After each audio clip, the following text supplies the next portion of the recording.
नमस्कार साथियों, मैं विक्रम सिंह थार और आज आप हैं मेरे साथ प्रगति केमिस्ट्री क्लासेज में। आज हम डिस्कस करने वाले हैं एग्रीकल्चर 12th क्लास का मृदा वाला टॉपिक। कौन सा बच्चों? मृदा वाला टॉपिक। ठीक है, आज हम मृदा के बारे में पढ़ेंगे और मृदा में जो आपका एक टॉपिक दे रखा है वो दे रखा है मृदा क्षरण। कौन सा बच्चों? मृदा क्षरण वाला टॉपिक आज हम डिस्कस करेंगे। ये टॉपिक बच्चों आपके एग्जाम व्यू से लेकर भी बहुत ही इंपॉर्टेंट है, क्योंकि 12th में तो ये आने वाला है। यहाँ से एक टॉपिक आपका 12th में यहाँ से आता ही है। दूसरा क्या है, जेट CUT ICR में भी यहाँ से क्या है आपको क्वेश्चन देखने को मिल जाएंगे। तो सबसे पहले हम डिस्कस करते हैं मृदा क्षरण। देखिए बच्चों, मृदा क्षरण, मृदा क्षरण क्या है वो देखेंगे। मृदा क्षरण देखिए बच्चों, सबसे पहले हम देखेंगे मृदा क्षरण की परिभाषा। मृदा क्षरण की परिभाषा क्या है वो देखते हैं। देखिए इसकी जो परिभाषा है, परिभाषा क्या है बच्चों? मृदा का एक स्थान से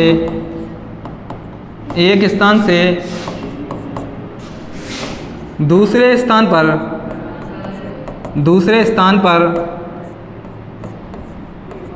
पर जाना ही क्या कहलाता है बच्चों? मृदा क्षरण। क्या कहलाता है? मृदा क्षरण। देखो बच्चों, मृदा क्षरण किसे कहते हैं? मृदा का एक स्थान से दूसरे स्थान पर जाना ही क्या है? मृदा क्षरण कहलाते हैं। देखिए बच्चों, ये मान के चलो ये मृदा है, ठीक है, मृदा है। अब इस मृदा के कण कुछ दूसरी जगह पर चले जाते हैं। क्या है? दूसरी जगह पर चले गए तो ये वाला क्या है? एक स्थान से दूसरे स्थान पर गया तो ये क्या है? क्षरण। ठीक है बच्चों, ये क्या हो गया? क्षरण। इसी को क्या बोलते हैं? मृदा क्षरण। अब देखिए बच्चों, मृदा क्षरण को हम दो भागों में बांटते हैं। कितने भागों में? दो भागों में। नेक्स्ट लिखेंगे मृदा क्षरण के प्रकार।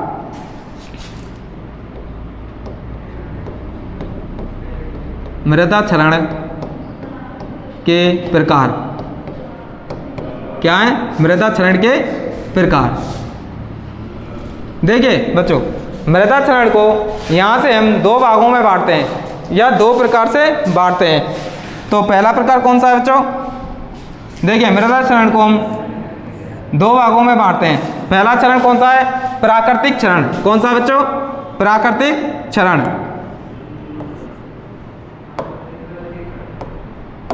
पहला कौन सा है? प्राकृतिक क्षरण। प्राकृतिक क्षरण।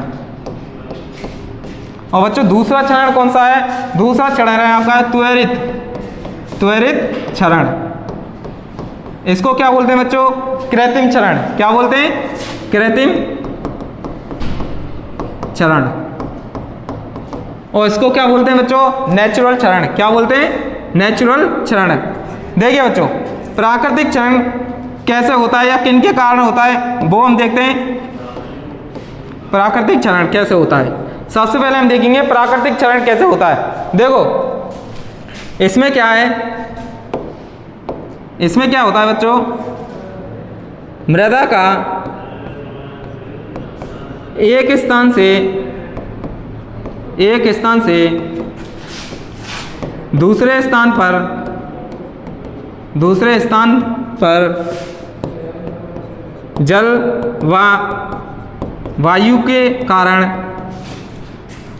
पहुंच जाना क्या कहलाता है बच्चों? क्या कहलाता है? प्राकृतिक क्षरण। देखिए बच्चों, इसमें क्या है? जल और वायु के द्वारा क्या हो रहा है? क्षरण हो रहा है। किसके द्वारा हो रहा है? जल और वायु के द्वारा। किसके द्वारा हो रहा है बच्चों? जल और वायु के द्वारा। और नेक्स्ट हम देखेंगे त्वरित क्षरण किसके कारण होता है बच्चों? त्वरित क्षरण होता है मृदा का या वनस्पति का, मृदा का या वनस्पति से ढकी मृदा का एक स्थान से दूसरे स्थान पर पहुंच जाना क्या कहलाता है? त्वरित क्षरण। यह किसके कारण होता है? ये बच्चों होता है पशुचारण से। दूसरा होता है मानव के द्वारा। किसके द्वारा होता है? मानव के द्वारा। तीसरा होता है भूपरिष्करण के द्वारा। ठीक है बच्चों, यह कितने प्रकार से होता है? 3 प्रकार से। पशुचारण से, दूसरा कौन सा? मानव के द्वारा, तीसरा होता है भूपरिष्करण से। देखो बच्चों, हमने मृदा क्षरण के प्रकार पढ़े। मृदा क्षरण को हमने कितने भागों में बांटा? 2 भागों में। कौन कौन से? फर्स्ट होता है बच्चों कौन सा? प्राकृतिक क्षरण सर। दूसरा कौन सा होता है बच्चों? त्वरित क्षरण सर। प्राकृतिक क्षरण कैसे होता है सर? मृदा का एक स्थान से दूसरे स्थान पर जल व वायु के कारण पहुंच जाना ही क्या कहलाता है बच्चों? प्राकृतिक क्षरण। दूसरा हमने देखा सर त्वरित क्षरण किसे कहते हैं? त्वरित क्षरण हम कृत्रिम क्षरण भी इसे बोलते हैं। यह कैसे होता है बच्चों? मृदा या वनस्पति से ढकी मृदा का, यानी वनस्पति से ढकी मृदा का एक स्थान से दूसरे स्थान पर पहुंच जाना क्या कहलाता है? त्वरित क्षरण कहलाता है। यह किन किन कारणों से होता है बच्चों? यह होता है पशुचारण से। पहला किसके कारण होता है? पशुचारण से। देखो बच्चों, आपने गांव में देखा होगा पशुओं को क्या है? खुले में छोड़ देते हैं, ठीक है? तो वो क्या होते हैं? घास फूस को क्या है? मृदा में से उखाड़ लेते हैं। इसके कारण क्या होता है? मृदा का क्या है? वहां से क्षरण हो जाता है, यानी उस स्थान से दूसरे स्थान पर मृदा का क्या होता है? क्षरण हो जाता है। दूसरा आपने देखा होगा बच्चों मानव के द्वारा। दूसरा किसके द्वारा होता है बच्चों? मानव के द्वारा। तीसरा होता है भूपरिष्करण के द्वारा। किसके द्वारा होता है बच्चों? भूपरिष्करण के द्वारा। भूपरिष्करण किसे कहते हैं? मृदा की ऊबड़ खाबड़ जमीन को जुताई करके या मृदा की संरचना को बदल देना ही क्या कहलाता है? भूपरिष्करण कहलाता है। यहां तक नोट करो बच्चों। नेक्स्ट हम देखेंगे प्राकृतिक क्षरण के प्रकार। नेक्स्ट हम देखेंगे बच्चों प्राकृतिक क्षरण के प्रकार। नेक्स्ट हेडिंग डालो प्राकृतिक क्षरण के प्रकार। क्या है बच्चों? प्राकृतिक क्षरण के प्रकार। प्राकृतिक क्षरण के प्रकार। देखो बच्चों, प्राकृतिक क्षरण को हमने देखा होगा 2 भागों से क्षरण होता है। किन चीजों से होता है? 2 प्रकार से क्षरण होता है। पहला कौन सा होता है बच्चों? पहला होता है बच्चों जल द्वारा। किसके द्वारा? जल द्वारा। जल द्वारा क्षरण। ठीक है बच्चों, पहला क्षरण किसके कारण हो रहा है? जल द्वारा। दूसरा किसके कारण हो रहा है बच्चों? दूसरा क्षरण हो रहा है बच्चों वायु द्वारा। किनके द्वारा? वायु द्वारा। देखो बच्चों, इसकी परिभाषा क्या होगी? जल द्वारा क्षरण की परिभाषा क्या है? मृदा का एक स्थान से दूसरे स्थान पर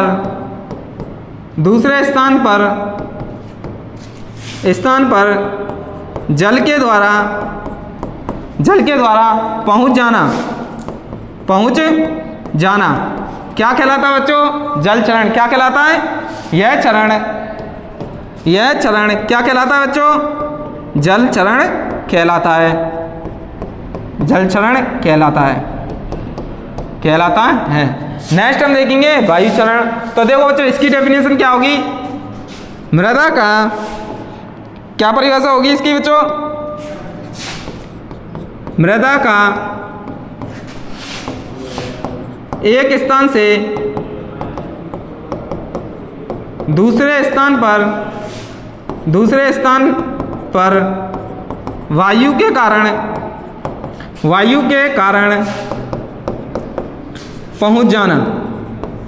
पहुंच जाना क्या कहलाता है बच्चों? वायु चरण। क्या कहलाता है? वायु चरण। देखिए बच्चों, हमने प्राकृतिक क्षरण पढ़ा, ठीक है। प्राकृतिक क्षरण को हमने कितने प्रकार से बांटा? 2 भागों में बांटा। कौन कौन से? एक होता है बच्चों कौन सा? जल द्वारा क्षरण। कौन सा होता है? जल द्वारा क्षरण। दूसरा कौन सा होता है बच्चों? वायु द्वारा क्षरण। किसके कारण? वायु द्वारा क्षरण। जल द्वारा क्षरण क्या है? क्या डेफिनेशन है इसकी? क्या परिभाषा होगी बच्चों? मृदा का एक स्थान से दूसरे स्थान पर जल के द्वारा, किसके कारण? जल के द्वारा पहुंच जाना ही क्या कहलाता है बच्चों? जल क्षरण कहलाता है। दूसरी डेफिनेशन देखेंगे हम वायु क्षरण की। वायु क्षरण में क्या होता है बच्चों? मृदा का एक स्थान से दूसरे स्थान पर किसके कारण? वायु के कारण पहुंच जाना क्या कहलाता है? वायु क्षरण कहलाता है।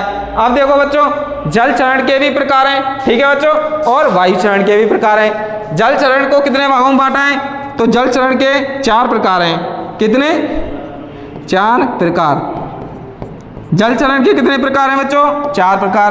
कौन कौन से हैं? पहला लिखो, कौन सा बच्चों? बौछार क्षरण। पहला कौन सा है? बौछार क्षरण। दूसरा कौन सा है बच्चों? दूसरा प्रकार कौन सा है? बौछार क्षरण के बाद परत क्षरण। कौन सा है? परत क्षरण। तीसरा कौन सा है बच्चों? रील क्षरण। रील क्षरण। और चौथा कौन सा है बच्चों? अवनालिका अपर्दन। ठीक है, कौन सा है? अवनालिका अपर्दन।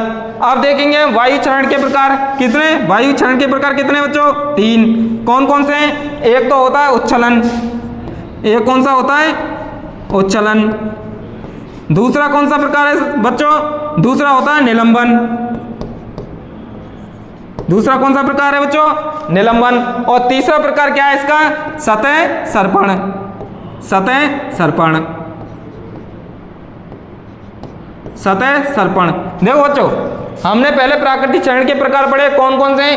जल द्वारा क्षरण और वायु द्वारा क्षरण। पहले देखेंगे हम जल द्वारा क्षरण। मृदा का एक स्थान से दूसरे स्थान पर किसके कारण पहुंच जाना बच्चों? जल के द्वारा पहुंच जाना क्या कहलाता है? जल क्षरण। दूसरा क्या है? वायु क्षरण।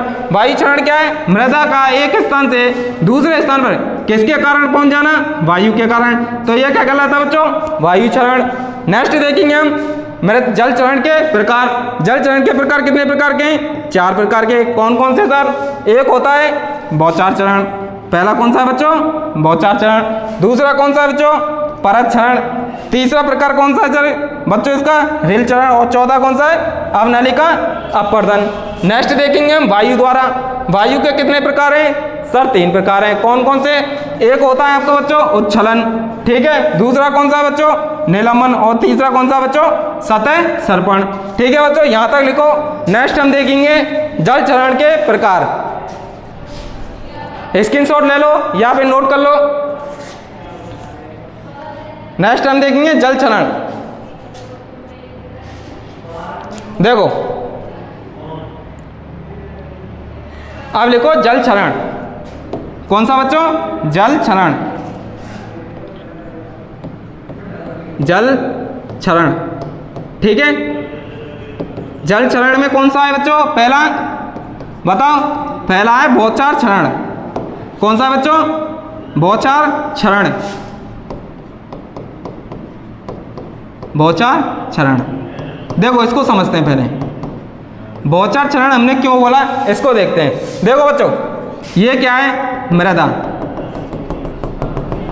क्या है बच्चों? मृदा, ठीक है। अब मानो यहां से ये क्या है? बादल। ये क्या है बच्चों? बादल।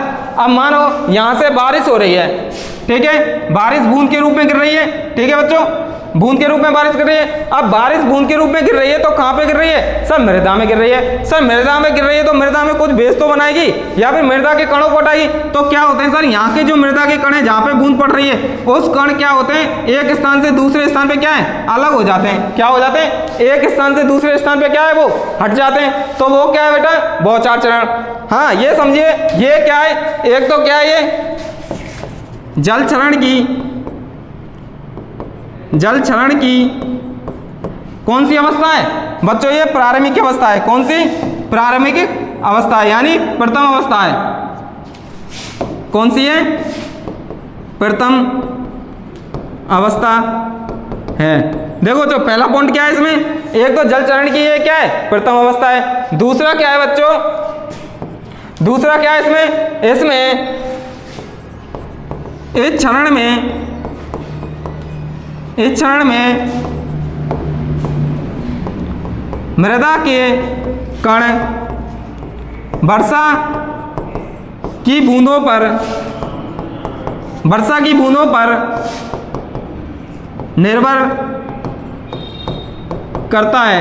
देखो बच्चों जब वर्षा की बूंदें पड़ेंगी तभी ये क्षरण होगा, ठीक है बच्चों। अब वर्षा की बूंदें, ये चीज और देख लीजिए, जितनी बूंदें मोटी होंगी जितना ही क्या होगा जल चरण होगा, जितना ही क्या मृदा से कट क्या है एक दूसरे से बहुत ज्यादा अलग होंगे। जितनी छोटी बूंदी होंगी उतना ही क्षरण क्या है कम होगा, ठीक है बच्चों। नेक्स्ट लिखो दूसरा चरण, इसको नोट करो बच्चों। ये जेट के लिए बहुत ही इंपॉर्टेंट है बच्चों, यहाँ से आपको प्रकार पूछता है, यानी जेट में यहाँ से हमेशा आपके लिए ये क्वेश्चन आता ही है कि जल चरण के कितने प्रकार होते हैं। तो आपको कितने प्रकार देते हैं, देखो क्वेश्चन कैसा आएगा यहाँ से जेट के लिए, आपसे सीधा पूछेगा, आपसे डायरेक्ट पूछेगा जल चरण के कितने प्रकार होते हैं, या ये पूछ लेगा कितने भाग होते हैं, ठीक है बच्चों। दो भाषाओं से पूछेगा। अब आपको क्या है ऑप्शन दे देगा, फर्स्ट ऑप्शन दे देगा 2, दूसरा ऑप्शन दे देगा 3, तीसरा ऑप्शन देगा बच्चों 4 और चौथा ऑप्शन क्या देगा बच्चों 6। तो आपको आंसर अगर आपको आता है, आपको ये पढ़ा है जल चरण पढ़ा, तो आप सीधा क्या करेंगे, ये सर कितने प्रकार का है, 4 चरण का होता है। कौन कौन से होते हैं बच्चों, मैंने अभी बताया था। एक होता है आपका बौछार चरण, बौछार चरण। दूसरा बच्चों क्या होता है, दूसरा बताओ रील चरण। तीसरा क्या होता है परत चरण। और चौथा कौन सा होता है बच्चों, अवनालिका अपवर्तन, ठीक है बच्चों। ये 4 प्रकार कैसे, अगर आपने ये बहुत ही अच्छे से पढ़ा है टॉपिक, तो यहाँ से हमेशा आपका 1 नंबर बच्चों कन्फर्म है। जेट में आप तैयार हो जाइए, यहाँ से ऐसे ही क्वेश्चन आपके क्या है जेट में आते हैं, और मैं जेट में यहाँ से ऐसे ही क्वेश्चन कराऊंगा। और आप हमसे विश्वास रखिए, ये प्रगति क्लासेज है, यानी ये भरतपुर में प्रगति क्लास नंबर 1 क्लासेज है, ऑनलाइन प्लेटफॉर्म। हम रेगुलर इस पे ऐसे ही क्वेश्चन देंगे। जब मैं टॉपिक कराऊंगा तो ऐसे ही क्वेश्चन, एक ना एक 2 क्वेश्चन आपके टॉपिक से दूंगा, वो जेट व्यू के हिसाब से बहुत ही इंपॉर्टेंट है। आप यहाँ सुपरवाइजर में भी ले सकते हो, डबल ए में भी यहाँ से क्वेश्चन पूछा गया है। नेक्स्ट देखते हैं आपका कौन सा चरण, परत चरण। कौन सा बच्चों, परत चरण। दूसरा कौन सा है, परत चरण। देखो बच्चों इसको समझो, अगर आपने बौछार चरण सही से पढ़ा है तो परत चढ़ने में आपको मेहनत नहीं करनी है। देखो ये क्या है, मृदा।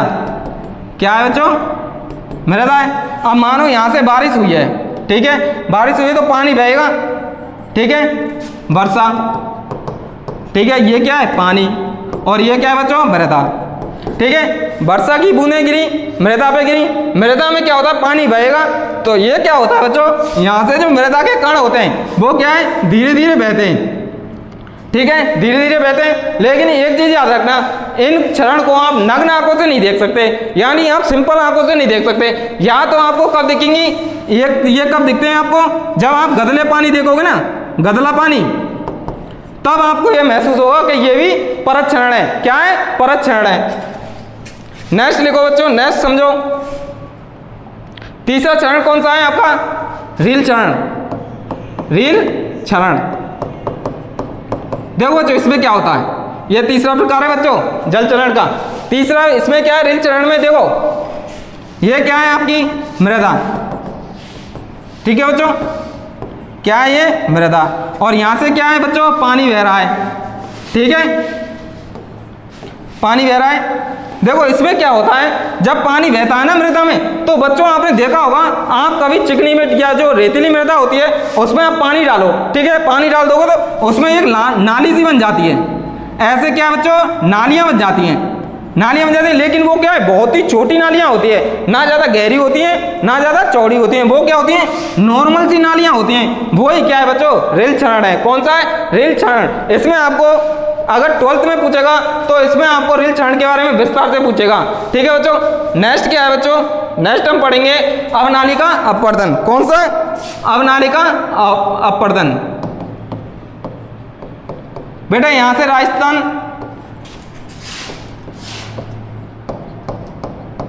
अवनालिका अपवर्तन है जो बेटा राजस्थान जीके में पढ़ाया जाता है। ठीक है, ये तो बहुत ही इंपॉर्टेंट है आपके लिए, ये मोस्ट इंपॉर्टेंट लगा लेना इसको। तो देखो ये क्या है बच्चों, ये है हमारा प्यारा, बताओ कमेंट्स में बताओ। और जो भी बच्चे इस चैनल पर नए हैं लाइक शेयर सब्सक्राइब कर लें, क्योंकि आने वाली वीडियो आपको इसी टाइम पे मिलेंगी। बताओ, देखो बच्चों पहले आप राजस्थान देखिए, ये है हमारा प्यारा राजस्थान। क्या है बच्चों, ये राजस्थान। राजस्थान को हमने 4 भागों में बांटा है बच्चों। कितने भागों में? 4 भागों में बांटा है। ठीक है बच्चों, कौन कौन से? ये होता है मरुस्थल, ये आपकी उत्तर, ये आपकी पश्चिम, ये आपका दक्षिण वाला भाग और ये पूर्वी वाला भाग। ठीक है बच्चों, ये इधर इधर पश्चिम की तरफ कौन सा राजस्थान का भाग? राजस्थान का भाग है पश्चिमी मरुस्थल प्रदेश। दूसरा कौन सा है? अरावली प्रदेश, अरावली प्रदेश। तीसरा कौन सा बच्चों? पूर्वी मैदानी भाग, पूर्वी मैदानी भाग। और चौथा भाग कौन सा बच्चों? हाड़ौती प्रदेश। कौन सा है? हाड़ौती प्रदेश। देखो बच्चे ये चरण आपको कहाँ मिलेगा और कैसा होता है, देखिए मैं समझाता हूँ। एक तो ये चरण ऐसा होगा, ऊंचक नीचे क्या होती है? मृदा होती है। कहीं से तो आपको समतल मिल जाएगी, कहीं से ऊंची मिल जाएगी, फिर समतल मिल जाएगी, लेकिन इसके मृदा के कण है ना वो एक जैसे नहीं है। जैसे ही पानी आया आपने सुबह किए समतल कर दिया, या फिर चंबल जैसे मान के चलो बारिश पड़ी पानी आ गया, तो ये मृदा आप यहाँ से हटके दूसरी जगह ठेला सा बन जाएगा, फिर तीसरी जगह पहाड़ सा बन जाएगा। यानी इस पर कृषि क्रिया हम नहीं कर सकते। क्या नहीं कर सकते? कृषि क्रिया नहीं कर सकते। ये राजस्थान के किस भाग में पाया जाता है? तो बच्चों ये पाया जाता है उत्तर दक्षिण से पूर्वी भाग पे। यानी आप चंबल नदी जहां से आ रही है वहां पे क्या ये अपवर्तन आपको देखने को मिल जाएगा। सबसे ज्यादा अपवर्तन कहाँ होता है ये बताओ? सबसे ज्यादा अपवर्तन होता है धौलपुर में। कहाँ होता है? धौलपुर में। अरे आपने डाकू वाली फिल्म देखी है ना बच्चों, पान सिंह तोमर देखी है ना? पान सिंह तोमर में ये पूरा एरिया दिखाया जाता है ना चंबल वाला, तो वही क्या बच्चों अवनालिका अपवर्तन है। आप बिल्कुल बिल्कुल मत सोचिए। आप ऊंचे नीचे जो मृदा के देखते हैं ना डाकू यहाँ पर दुबकते हैं या फिर छुप जाते हैं, पुलिस उनको ढूंढती रहती है, वही क्या है? अवनालिका अपवर्तन। ये तो बच्चों हमने कौन से पढ़े? जल क्षरण के प्रकार। नेक्स्ट हम देखेंगे अगली क्लास में वायु क्षरण के प्रकार। तो मिलते हैं कल इसी टाइम पे इसी वीडियो पे। आज के लिए इतना ही, नमस्कार।